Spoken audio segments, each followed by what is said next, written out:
बिस्मिल्लाहिर्रहमानिर्रहीम। Let's start our class. तो last class में हमने कोऑर्डिनेट सिस्टम शुरू किया हुआ था। तो उसमें हम रेक्टेंगुलर कोऑर्डिनेट सिस्टम, ठीक है, पहले हमने इसकी कुछ एप्लीकेशंस पढ़ी कि यानी कहाँ कहाँ पे कोऑर्डिनेट सिस्टम इस्तेमाल हो सकता है, कि ये रियल टाइम एप्लीकेशंस थी। और फिर जो है उसमें हमने एयरक्राफ्ट की एग्जांपल दी थी, जीपीएस की एग्जांपल दी थी, ठीक है, लोकेशंस वगैरह और सारे। फिर हमने रेक्टेंगुलर कोऑर्डिनेट सिस्टम एक्सप्लेन किया था कि इसमें कौन कौन से यानी एक्स वाई और जेड हैं, ठीक है, और क्या किस तरह पॉइंट को लोकेट किया जा सकता है, पोजीशन वेक्टर क्या होता है, वो भी हमने एक्सप्लेन किया था। अच्छा, फिर उसके बाद हमने सिलेंड्रिकल कोऑर्डिनेट सिस्टम स्टार्ट किया हुआ था, ठीक है, और इसके मैंने एक्सिस आपको बताए थे, कंपोनेंट्स और ऑर्थोगोनल कंपोनेंट्स उसके रो फाई और जेड हैं, सही है। तो पूरा सिलेंडर अगर होगा तो उसके लिमिट्स क्या होंगे, रो की क्या लिमिट्स होंगे, फाई की क्या जेड की क्या लिमिट्स होंगी, और अगर हाफ सिलेंडर होगा, ठीक है, अगर हम उसको इस तरह वर्टिकली कट करते हैं तो क्या लिमिट्स होंगे, अगर इस तरह हॉरिजॉन्टली कट करते हैं तो क्या लिमिट्स होंगे, तो वो हमने लास्ट क्लास में पढ़ा हुआ था, ठीक है। अच्छा, अब ये देखें, अगर पूरा सिलेंडर है तो उसके लिमिट्स होंगे रो की जीरो से लेकर इंफिनिटी तक, यानी ये जो रो है, ठीक है, रेडियस की कम से कम वैल्यू क्या हो सकती है, जीरो हो सकती है, और ज़्यादा से ज़्यादा क्या वैल्यू हो सकती है, आप इनफाइनाइट तक जा सकते हैं, ठीक है।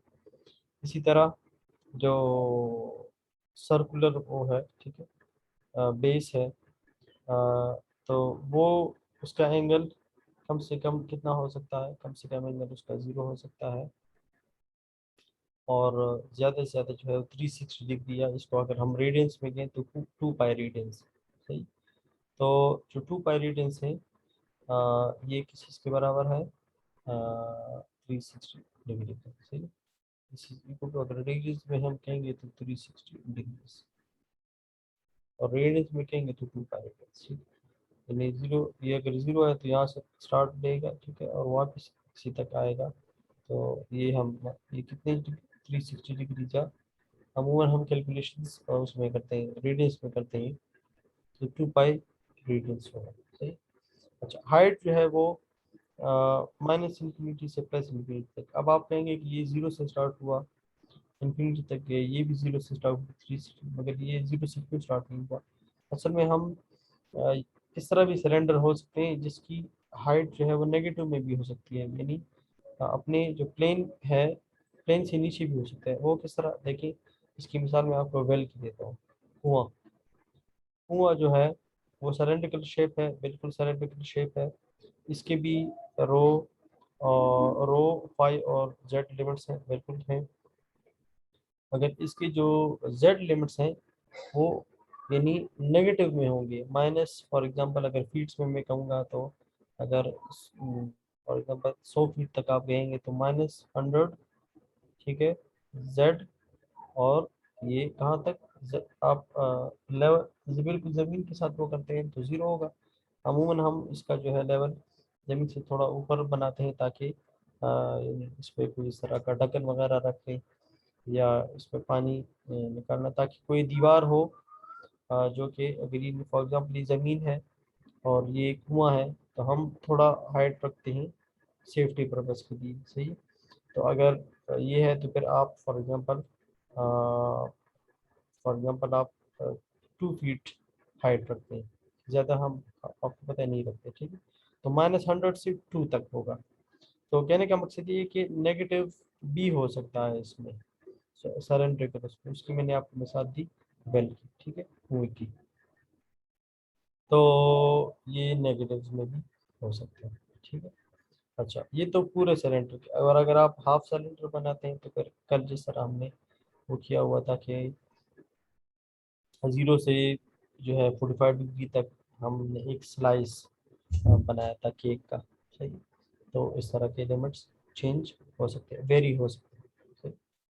अच्छा, जो इसके कंपोनेंट्स हैं, अगर मैं इसका वेक्टर पोजिशन वेक्टर बनाऊंगा तो मैंने आपको बताया था कि ये यहाँ से लेकर यहाँ तक होगा, सही है। वो क्यों, क्योंकि देखें, ये हुआ ये क्या हुआ, ये हुआ रो, फिर इस रो को हमने हाइट दिया, सॉरी वो दिया, रोटेशन दी, एंगुलर रोटेशन थीटा, और फिर उसको हमने हाइट दिया, ये देखिए ये जेड हाइट उसको मिला, तो पॉइंट यहाँ पे आ गया। ठीक है, अब ये जो पॉइंट है इसको मैं रो फाई और जेड कहूँगा, जिस तरह हम एक्स वाई और जेड कहते थे आरसीएस में, यहाँ पे हम रो फाई और जेड कहेंगे। तो पोजीशन वेक्टर ओरिजिन से आपको पता है पॉइंट ऑफ ऑब्जर्वेशन तक होता है, ये रहा पोजीशन वेक्टर। सही, तो इसके देखिए ये कंपोनेंट्स हैं, अगर इसके में कंपोनेंट्स बनाओ इस वेक्टर के, अगर ये एक वेक्टर है ए, ठीक, तो इसके कंपोनेंट्स होंगे ए रो, ए रो, ए रो, प्लस अभी मैं समझाता हूँ आपको, ए फाइव, ए फाइव, ये क्या है अभी मैं आपको समझाता हूँ, ठीक है, प्लस ए, ए जेड, और फिर स्मॉल ए जेड। क्या मतलब है इसका, इसका मतलब ये है, ये एक वेक्टर है जो कि ओ से लेकर, ओरिजिन से लेकर पॉइंट ऑफ ऑब्जर्वेशन तक है, बिल्कुल सही है। ये एक पोजीशन वेक्टर है, सही, जो कि इस पोजीशन को शो करता है, from current position to the target. सही, अच्छा, अब यहाँ से यहाँ तक पहुँचने में हमें तीन कंपोनेंट्स चाहिए, रो के मैग्नीट्यूड, रो के मैग्नीट्यूड से निकल, अगर आप लोगों को याद है तो कल हमने पढ़ा था 0 से लेकर 10 तक। सही, तो यानी ये हुए 0 से लेकर 10 तक, यानी 10 हुआ। सही, फिर हमने ये लिया था 0 से लेकर तो ये फॉर एग्जांपल ये हुआ 45, ठीक है, और ये हुआ AZ5 हमने लिया था, ठीक है, इस तरह। अब ये कैपिटल ए इस पोजीशन वेक्टर के मैग्नीट्यूड्स को, कंपोनेंट्स के मैग्नीट्यूड्स हैं, एक कंपोनेंट रो है, दूसरा कंपोनेंट थीटा है, और तीसरा जो है वो, ये यहाँ पे इन्होंने थीटा लिखा है, ये थीटा नहीं बल्कि ये फाई है, रो फाई और जेड है, क्योंकि यहाँ पे इन्होंने मिस्टेक किया, देखिए यहाँ पे इन्होंने फाई लिखा है, तो यहाँ से इन्होंने मिस्टेक किया, ये थीटा नहीं है बल्कि फाई है। अच्छा, देखिए यहाँ पे भी फिगर में भी फाई फाई लिखा है, फाई है यहाँ पे फाई।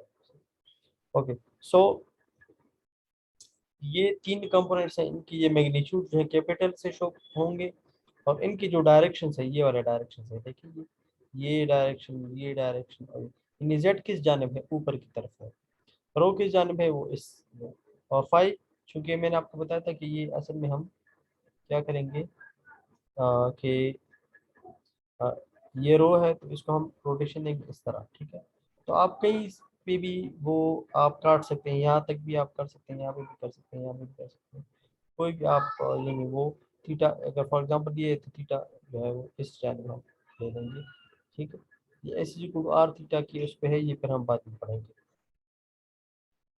ठीक, ओके, ये जो कॉर्ड है, कॉर्ड लेंथ हम फिर काउंट करते हैं। ओके, सो ये ये जो है यूनिट वेक्टर्स हैं, इसको आप इस तरह कैप से वो कर सकते हैं। यूनिट वेक्टर्स का क्या मतलब है, यूनिट वेक्टर इसे कहते हैं कि जिसकी मैग्नीट्यूड 1 हो और उसकी कुछ ना कुछ डायरेक्शन हो, तो ये यूनिट वेक्टर मैं इसके साथ मल्टीप्लाई करूंगा, तो इसकी अगर वैल्यू 10 है, इसकी वैल्यू तो 1 होती है, तो मैग्नीट्यूड पे कोई असर नहीं पड़ता, इसलिए हम डायरेक्शन के लिए यूनिट वेक्टर का सहारा लेते हैं। यूनिट वेक्टर में ये कमाल है कि ये आपको सिर्फ डायरेक्शन दे देता है, और जो पोजीशन वेक्टर जो मैग्नीट्यूड है, तो उसके साथ अगर मैं यूनिट वेक्टर मल्टीप्लाई करूंगा तो इससे मैग्नीट्यूड में असर नहीं पड़ेगा, सही? तो मैग्नीट्यूड अपनी जगह रहा, और हमें एक डायरेक्शन भी एक वेक्टर मिल गया, सही, तो इसलिए ये सिर्फ इसका काम सिर्फ और सिर्फ डायरेक्शन प्रोवाइड करना है, मैग्नीट्यूड प्रोवाइड करना नहीं है, क्योंकि मैग्नीट्यूड तो इसका 1 होता है, तो इसका मैग्नीट्यूड इसके साथ मल्टीप्लाई होकर वापस आपको वही मैग्नीट्यूड देता है, सही, तो arrow, small arrow, small a5, small az, these three represents the direction of each component, particular component of CCS। इसी तरह अगर आप पोजीशन वेक्टर आरसीएस में बनाएंगे तो उस पर भी अगर फॉर एग्जांपल उसका वेक्टर का नाम ए पोजीशन वेक्टर है, उसका जो मैग्नीट्यूड होगा वो कैपिटल ए एक्स जनरली मैं लिखता हूँ, और small A x this is the unit vector in the direction of x. A row is the vector in the direction of row. A phi is the position vector in the direction of phi. A z is the unit vector in the direction of z. ठीक है, इनके directions को represent करने के लिए ये ए phi है। इसी तरह ए इस तरह एक्स वाई जेड, ठीक है, इसको रिप्रेजेंट करने के लिए भी हमें इसको रिप्रेजेंट करने के लिए ए एक्स डायरेक्शन में A Y this is the magnitude, कोई भी वैल्यू हो सकती है ये नहीं, ठीक है, चलो वैल्यू फिर मैं बाद में दे दूंगा। और और ए कैपिटल ए ये मैग्नीट्यूड को शो कर रहा है, और स्मॉल ए जेड डायरेक्शन को इसकी बेस पे कैप या छोटा एरो भी आप लगा सकते हैं, इसका काम चलो डायरेक्शन देना है, ठीक है। तो ए फॉर एग्जांपल ये 3 4 5 है, तो 3ax प्लस 4ay यानी फॉर एग्जांपल 3 4 5 ये पोजीशन वेक्टर है। कल मैंने इसकी एग्जांपल 3 4 5 दी थी। तो ये जो पोजीशन वेक्टर होगा यहाँ से लेकर 3 4 5 तक, ये इसको हम रिप्रेजेंट करेंगे 3ax plus 4ay plus 5az, ये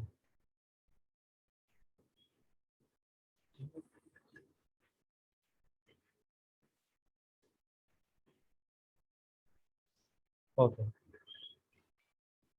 तो ये हुआ पोजीशन वेक्टर को रिप्रेजेंट करने का मैथमेटिकल तरीका। अच्छा, अब आगे हम बढ़ते हैं। ये फिर वही बात, ए रो इज द मैग्नीट्यूड, ये कोई वेक्टर है, पोजीशन वेक्टर ए है, सिलेंडर कोऑर्डिनेट सिस्टम है, तो इसको रिप्रेजेंट करने के लिए मैं ए रो और small A rho, a five small A five a Z small A Z, इन्होंने यहाँ पे वो कैप नहीं दिया, ये कैप देना चाहिए क्योंकि ये वेक्टर है, यहाँ पे ये वेक्टर हुआ, और ये इस तरह कैप्स देना चाहिए, ठीक है। अगर आप इसकी मैग्नीट्यूड फाइंड करना चाहते हैं तो इसका मैग्नीट्यूड किस तरह होगा, इसका स्क्वायर, ठीक है, और इसका स्क्वायर और इसका स्क्वायर और होल स्क्वायर, ये हो जाएगा इसका मैग्नीट्यूड, पोजीशन वेक्टर का मैग्नीट्यूड। यही तरीका आरसीएस में भी है, यही तरीका एससीएस में भी है। अच्छा, मैंने आपको बताया था कि क्या हम आरसीएस को सीसीएस में कन्वर्ट कर सकते हैं। कोई पॉइंट है वो आरसीएस में एक्स वाई जेड के फॉर्म में है, X is equal to 3, Y is equal to 4 और जेड इज इक्वल टू 5, और आपको कहा जा रहा है कि आप इसको सीसीएस, इस पॉइंट को सीसीएस में ये किधर होगा। तो अब आप कहेंगे कि सीसीएस के लिए तो रो फाई और जेड चाहिए, जबकि इन्होंने तो मुझे एक्स और जेड दिया है, तो ये जेड तो चलो ये वाला जेड हुआ, ये तो अंडरस्टूड है, ठीक है, ये जेड तो हो गए। तो रो फाई किधर से आएंगे, क्या इससे रो फाई बन सकते हैं? जी हाँ बन सकते हैं। इसका फार्मूला ये होगा X equal to rho cos theta, Y equal to rho sine theta. अच्छा, ये सी सी एस को आर सी एस में कन्वर्ट करने का तरीका है, C C S to R C S point, ठीक है, पॉइंट, कोई भी पॉइंट है वो सी सी एस में अगर आप आर सी एस में कन्वर्ट करते हैं तो ये तरीका है। अच्छा, ये वाला जो मैं आप बता रहा हूँ, तो ये वाला जो होगा ये ये वाला फार्मूले यहाँ पे है, ठीक है। रो इज इक्वल टू ये भी इससे ही बने हैं, ठीक है, आप इसको इस तरह करें, ऐड कर लें, ये रो, ठीक है, cos square theta sine square theta इससे 1 बन जाएगा, ठीक है, एक्स स्क्वायर वाई स्क्वायर और रो स्क्वायर होगा, तो rho square is equal to X square plus Y square, इसी से यही बनता है। आप इनको ऐड करें फिर स्क्वायर करें, okay. So rho is equal to X square plus Y square whole square, और five is equal to five चाहिए, ये रो तो इस तरह आ जाएगा, ठीक है, और फाइव जो होगा वो five is equal to tangent inverse Y divide by X, तो वाई की वैल्यू है, एक्स की वैल्यू है, Z is equal to Z, RCS का जेड सीसीएस का जेड के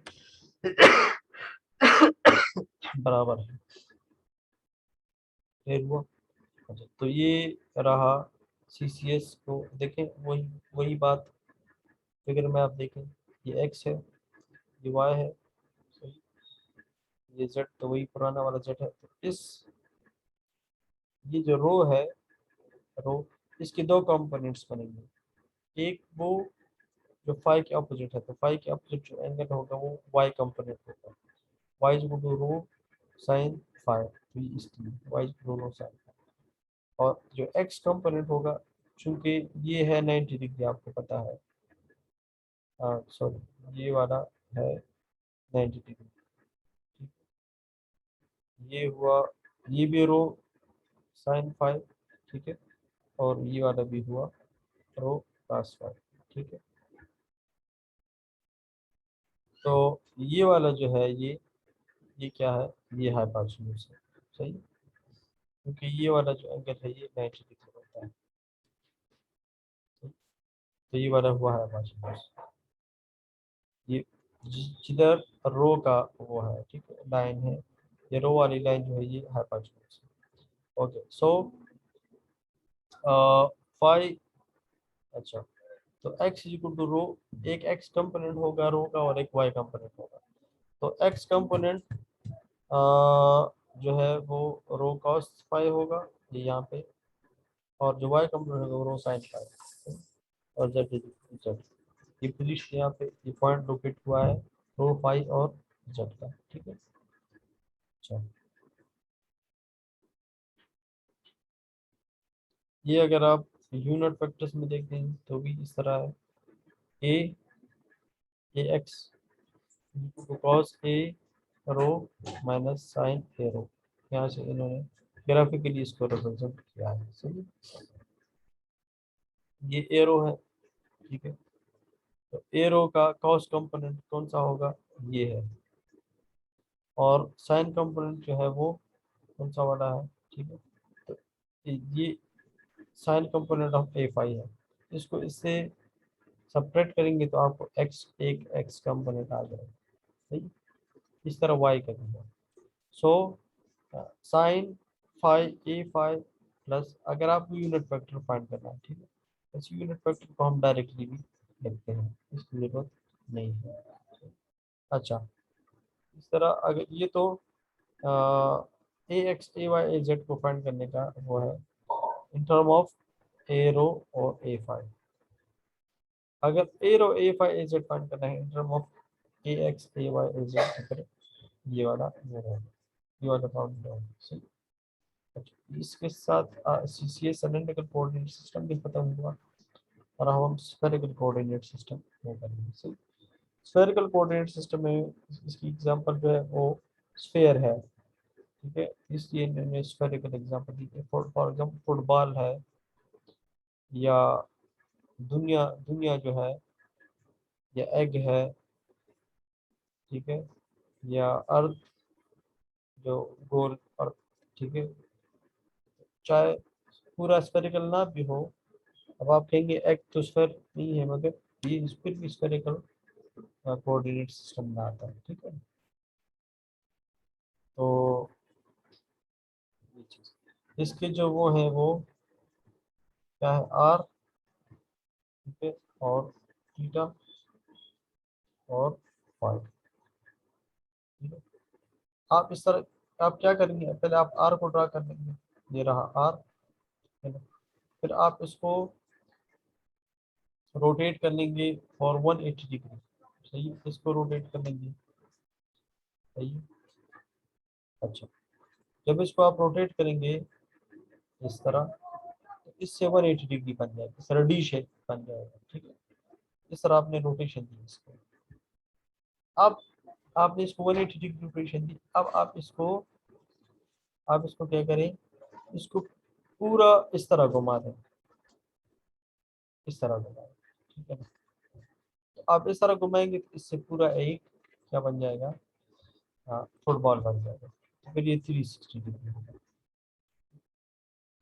इस तरह भी कर सकते हैं या इस तरह भी कर सकते हैं, आप आर करें, इसको 360 डिग्री, फिर उसको 180 डिग्री करें, तो भी स्फीयर बनेगा।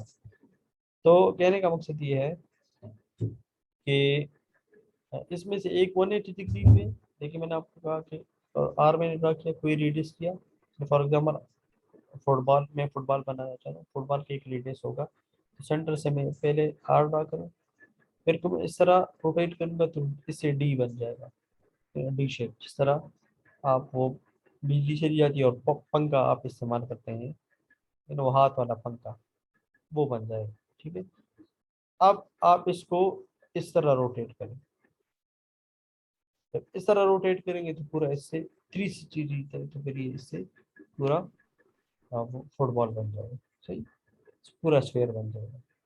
तो दो इसमें एंगल्स इन्वॉल्व हैं, एक इस तरह रोटेशन और एक इस तरह रोटेशन। ठीक है, तो इसको रिप्रेजेंट करने के लिए, ठीक है, ये देखिए ये थीटा और ये वाला फाई, ये वाला एंगल फाई और ये वाला एंगल थीटा। सही, इस तरह तो इसमें एक जो परपेंडिकुलर कंपोनेंट उसको रोटेट किया जाता है। इस तरह जो rotation, this is actually the perpendicular component, ठीक है, ऑफ आर। इसको देखिए ये और ये perpendicular component, perpendicular component of r, this is r sine theta. So perpendicular component of r sine theta, इसको इस तरह रोटेट किया जाता है। सही है ना। तो ये हुआ आप लोगों का क्या हुआ, स्फेयर इससे बन गया। तो देखिए लिमिट्स क्या हो सकती है कंप्लीट स्फेयर की। हम आर जो है, it ranges from 0 to infinity. कम से कम रेडियस 0 हो सकता है, ज़्यादा से ज़्यादा आप इंफिनिटी तक जा सकते हैं। थीटा जो एंगल है मैंने आपको बताया था, वो -फाइव से +5, यानी 180 डिग्री तक ये होगा। सही है, तो -5 से +5। सर ये जो है -5/2 से 5/2 तक, -90 डिग्री से +90 डिग्री तक। अच्छा, ये आप आपको जो है वो क्लियरली आपको वो एक्सप्लेन होगा, क्योंकि ये आर है, ठीक है, आर, आर का जो है ये नहीं, एक ये देखिए ये आर है ये वाला, इस आर का एक आर cos थीटा कंपोनेंट है और एक आर sin थीटा। तो जो आर sin थीटा कंपोनेंट है इसको हम रोटेट करेंगे। अगर आप एक्स वाई जेड को स्फेरिकल कोऑर्डिनेट सिस्टम में कन्वर्ट करना चाहें, उसके फार्मूले ये है, x equal to rho sine phi cos theta. इसके अपने प्रूफ है, मगर वो प्रूफ आपके प्रूफ का हिस्सा नहीं है, बस आप लोग जो है इसको याद करेंगे। Y equal to rho sine phi sine theta और Z equal to rho cos phi. ठीक है, अगर आपको फाई थीटा की वैल्यूज गिवन है और रो के, तो आप एक्स वाई जेड इससे फाइंड कर सकते हैं। ठीक है, अच्छा, सो अब ये फिर जो है अगर आर सी एस के फॉर्म में है, ये पिछले वाला तो इस तरह था कि एक्स रो फाइव जेड गिवन है और आपने एक्स वाई जेड फाइंड करना है। अब इसका उल्टा है, अगर एक्स वाई जेड गिवन है और आपको आर थीटा और फाइव फाइंड करना है, तो फिर ये आर सॉरी रो फाइव और थीटा, इसको आप आर भी कह सकते हैं। ठीक है, और ये वाला जो है r five theta given, x Y z given है, आपको आर फाइव थीटा फाइंड करना है। ठीक, तो फिर ये वाला x square plus Y square plus z square whole square, इससे आर आ जाएगा। और tangent inverse x square plus Y square, ये ठीक है, divide by z whole tangent inverse इसका थीटा होगा और ये वाला फाइव। कहने का मतलब है कि इसकी इंटर ट्रांसफॉर्मेशन हो सकती है, R C S C C S में भी हो सकता है, C C S R C, sir R C S spherical में भी हो सकता है और स्फेरिकल और उसमें भी हो सकता है। ठीक है, ये देखिए यूनिट वेक्टर्स के ट्रांसफॉर्मेशन है। X equal to sine theta cos phi A R, अगर A R A theta A phi given है, ठीक है, तो इससे आप unit vector A X find कर सकते हैं। और ये इसका काउंटर वो है, इसमें x a y z a z find करना है और इसमें a R A theta A phi find करना है। तो ये इन्होंने वो ये है देखिए सर्कल जो है, सर्कल और स्क्वायर में फर्क है, ठीक है। Circle is not complete 3D spherical coordinate system, ठीक है। तो ये सर्कल नहीं है बल्कि क्या है, स्फेयर है, सही। तो इलेप्टॉइड और स्फेयर ये जो है इसके एग्जांपल्स हैं।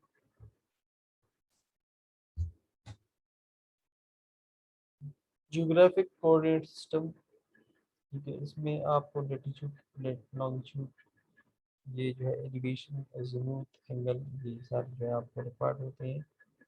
किसी भी लोकेशन, अर्थ की लोकेशन आप फाइंड करना चाहते हैं, अर्थ सरफेस की लोकेशन फाइंड करना चाहते हैं, उसके लिए आपको ये वैल्यूज चाहिए होते हैं। जीपीएस असल में इन वैल्यूज के लिए कि आपको लोकेशन देता है, ठीक। एटीट्यूड क्या होता है ये मैं कल बता चुका हूँ, horizontal line in the slope, ये वाले। और लॉन्गिट्यूड जो है वो वर्टिकल लाइंस है, ये वाले होते हैं, सही। तो लेटीट्यूड और लॉन्गिट्यूड दोनों मिलकर आपको एक लोकेशन दे रहे होते हैं। ये इसी प्रिंसिपल पे काम करता है। फॉर एग्जाम्पल मैंने दिया है अगर नस्ट कॉलेज आप सर्च में देते तो वो आपको नस्ट कॉलेज दे देता है, तो वो किस तरह इसको पता लगता है कि नस्ट कॉलेज इधर है। ये पूरा जो है वो लेटीट्यूड और लॉन्गिट्यूड को उसकी मदद से ये ऐप आपको लोकेशन दे देता है। ये सैटेलाइट है, तो ये सैटेलाइट जो है आपको ये भी रीडिंग लेगा, ये भी रीडिंग, तो एटलीस्ट 3, मैंने आपको कल बताया था कि 3 सैटेलाइट्स चाहिए होते हैं, क्योंकि एक सैटेलाइट 30 डिग्री, ठीक है, तो वो उसको कवर करता है। कितने सैटेलाइट्स हैं, 30 सैटेलाइट, ओवरऑल 30 सैटेलाइट्स हैं। तो एक किसी भी एक लोकेशन को वो लोकेट करने के लिए कम से कम 30 सैटेलाइट्स चाहिए होते हैं। तो ये पूरा वो था spherical coordinate system, cylindrical coordinate system और रेक्टेंगुलर कोऑर्डिनेट। उसके बेस पे हम पोजीशन वेक्टर भी हमने वो किया और हमने ट्रांसफॉर्मेशन के फार्मूले भी पढ़े। अगले लेक्चर में हम इंशाल्लाह उसमें बाकायदा एग्जांपल्स करेंगे, न्यूमेरिकल एग्जांपल्स करेंगे। हम पॉइंट लेंगे, उस पॉइंट को जो है यानी से पोजीशन वेक्टर फाइंड करेंगे, फिर उसको यानी इस तरह करेंगे कि अगर ट्रांसफॉर्मेशन की ज़रूरत पड़ती है आरसीएस से सीसीएस में या सीसीएस से आरसीएस में, तो वो ट्रांसफॉर्मेशन हम कर लेंगे इसमें, ठीक है। अगर आप लोगों का कोई क्वेश्चन है आप लोग पूछ सकते हैं। Any question? Sir, no, sir. सही। Sir, ये जी